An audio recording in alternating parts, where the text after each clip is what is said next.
Now from here on, it gets pretty normal. Offices, storerooms, a nice false front. I count to 3. I open that door, and we move out. Everybody got that? Ready? Follow the leader. 1, 2, 3. We may be trapped. About this Monster Squad thing. Maybe we could go back to the clubhouse and rethink it with the other guys. That kid, you're being a wuss. Wuss? Can it, Frank? Time's running out. Same thing every year. I sort of know what you're going through.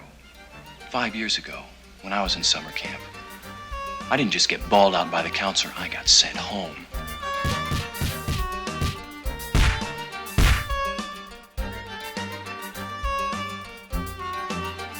Welcome back to This Week in Film, the podcast where we spend our time together talking about the movies we've watched over the past 7 days. It's week 13? Is it week 13? Yeah, it is. Week 13. Lucky number 13. Yeah. I'm Nick Panuzzo, and the two voices you just heard were that of Charlie Chester and Ray Radominki. What's going on, guys? Hello. We're back at it again. Ray, I'm sure you watched something. Tell us what it is. This week, I watched The Monster Squad. Yeah, what the hell's Monster Squad? It's us. We're the Monster Squad. Directed by Fred Decker and written by Shane Black. One of my favorite movies growing up.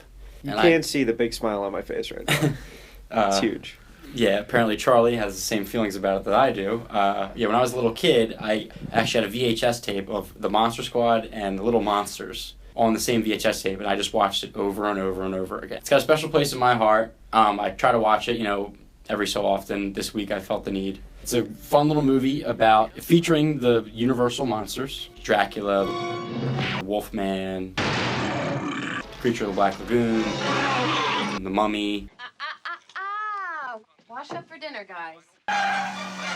It's about these young kids who form a monster squad to fight all these Universal monsters that have invaded their town. When Nick Fury shows up to collect them all, what does that seem like? It's a classic. It really is. Yeah. It's a movie that probably could not be made today with the fact that features very young kids cursing, You're an asshole.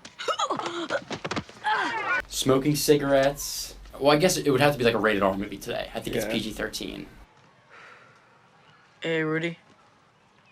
EJ. They look really cool. In 1980. 1987. So many good one-liners that still to this day I still quote all the time. Kick him in the nose! Kick him in the nose! He doesn't have nose! Do it! Wolfman's got a nard! Kick him in the nard! Kick him in the nard! You know the movie's got one of the greatest character actors of all time in it. Thomas Noonan. Is that the guy who plays Dracula? No, he plays Frankenstein. Frankenstein, right. And also he's so dynamic. He's a big Michael Mann guy. Yes. He plays the killer in Manhunter, and then he's in Heat. They had 3 hold-up alarm systems. It's a live grenade. Yeah, right, Jack, right. You're gonna sacrifice your own child to get to me. I'm very flattered, Jack, but I doubt it. He's a really tall actor. He's got to be like 6'6", 6'7". Yeah. So he plays Frankenstein. Uncle Rico plays the Wolfman. Yeah, you're right. Uncle Rico does play the Wolfman. Hurry, get all your men and send them down to 666 Shadowbrook Road. It's an old mansion. He's found the amulet. There's no time. And it's just got all the classic, rules for, Dracula can't go out in the sun. Garlic! You can only kill a werewolf with a silver bullet. But if they shot him? It must have been regular bullets, not silver ones. Just the typical stuff. The monsters are the good guys? Frankenstein's a good guy. Hey guys, get over here, he's great! Now can I be in the Monster Club? Right. But then Dracula's kind of like the leader, and he's the one bringing all these monsters back from the dead. The Creature of the Black Lagoon, the Mummy. And Dracula's vicious. Let it begin. Personally, I think he's one of the best Draculas in all the Dracula movies. He really is. This version of Dracula is top notch. He takes no prisoners. If they do not cooperate, you will kill them. Kills people without regard. He's like Batman. Right. Exactly. He's like Batman. Yeah, just like a classic popcorn movie from the 80s that I think still holds up. Yeah, it's great. So, Monster Squad, I'm looking forward to watching that. This week, I watched the movie Big Trouble in Little China, directed by John Carpenter and starring Kurt Russell. Is this gonna get ugly now? I never understood what it was about. What I figured out is all this always happens in Chinatown in San Francisco. Right. This is always going on. There are constant kung fu battles in alleys. There's Raiden from Mortal Kombat is always dropping down to zap people. And this is the first time that an outsider, who is Kurt Russell, is there to see it. The whole movie, Kurt Russell has no idea what's going on. What's happening, Wang? Chinese standoff. A what? He just wants his truck back. Christ. Bad news. The Lords of Death stole it after you ran away. They stole my truck. Uh-huh. How does he get sucked into it? He makes his delivery in Chinatown. Then he just goes to hang out with some of the guys he knows there. One of the guys, the character's name is Wang. Wang, Wang, Wang, Wang, Wang, Wang, Wang, Wang, Wang, Wang, Wang, Wang, Wang, Wang, Wang, Wang, Wang. They have to go to the airport to pick up this guy's girlfriend who's coming to America from China. A girl from China. All right, I never done that. They're at the airport, and Kim Cattrall is there. Can I ask you a serious question? Absolutely not. And she's there to pick up her own Chinese friend, which makes sense because it's a plane coming from China. Kurt Russell gets into a fight with these Chinese gang members. Talk, friend. What? Yeah! Where'd you get that? One of them is wearing the coolest but dumbest sunglasses you've ever seen. And then the Chinese gang steals Wang's girlfriend, and Kurt Russell is mad about it. Son of a bitch must pay.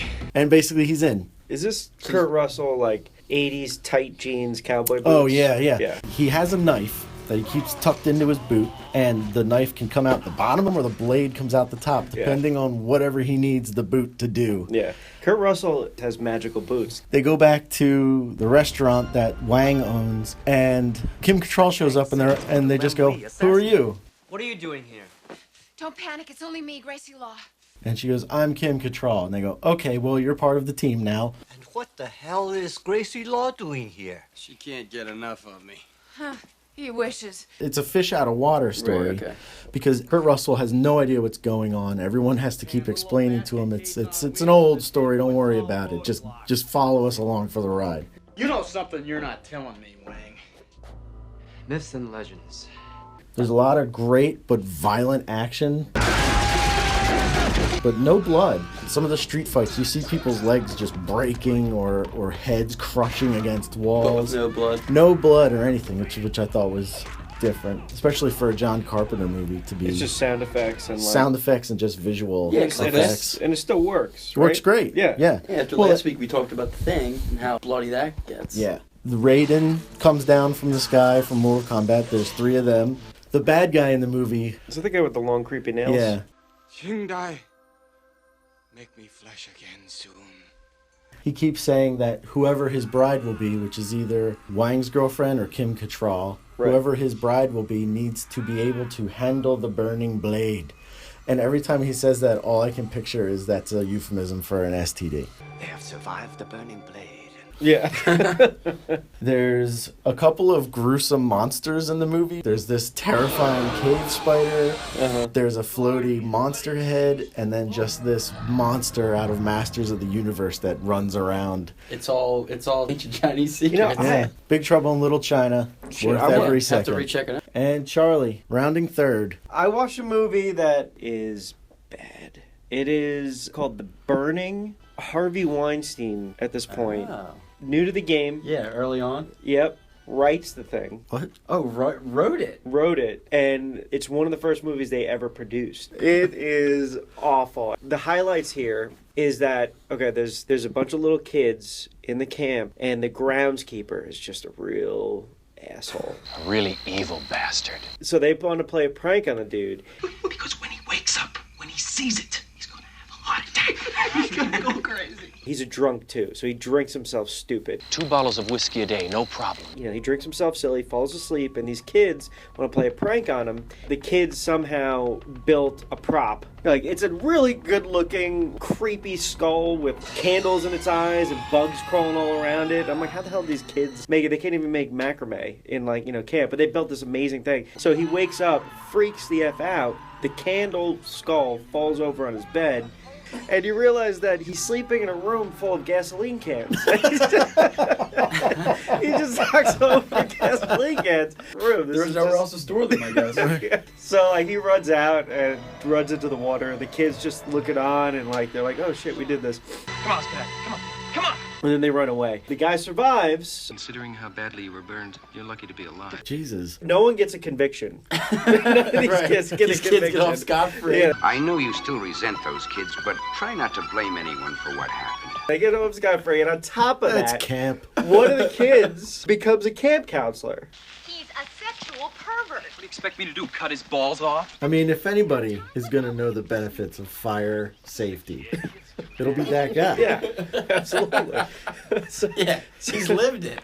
so, now let me set up the camp. These are full-grown men with young girls. Like the girls look like young girls, like they belong there, but these are full-grown men interacting with them. They're supposed to be playing kids. Yes, they're supposed to be playing kids. So like these adult men are flirting and have like these like kids lines. Get on gas! Throw the ball! Throw it! You're not doing anything tonight, right?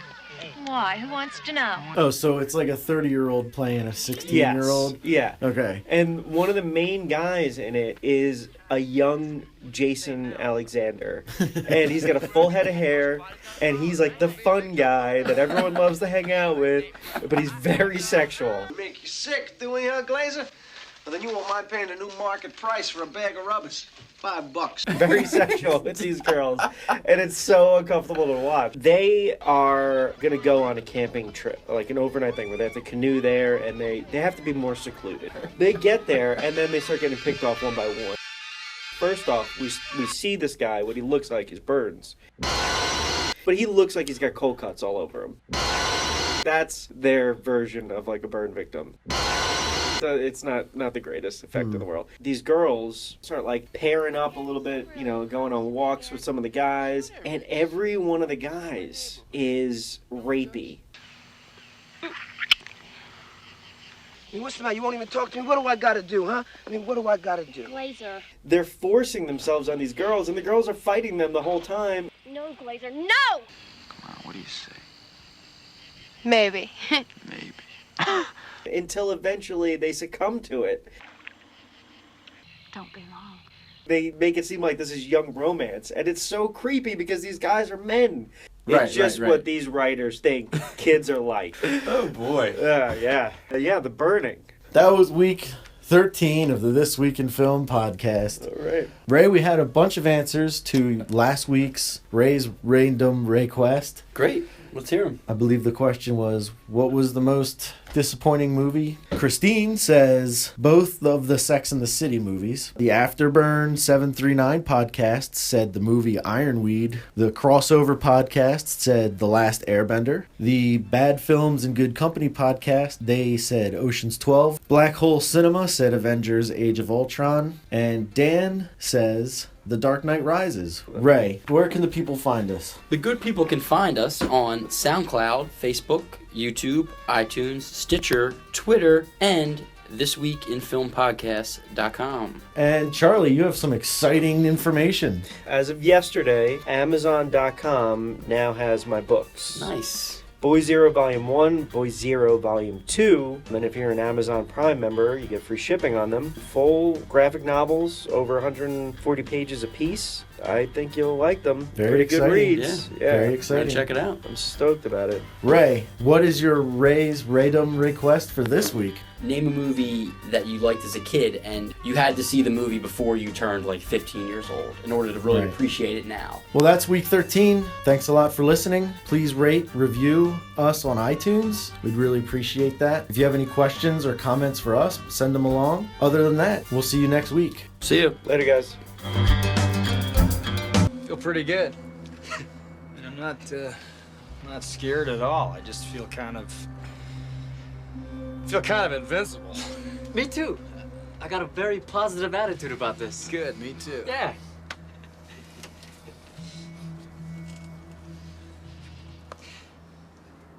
Is it getting hot in here, or is it just me?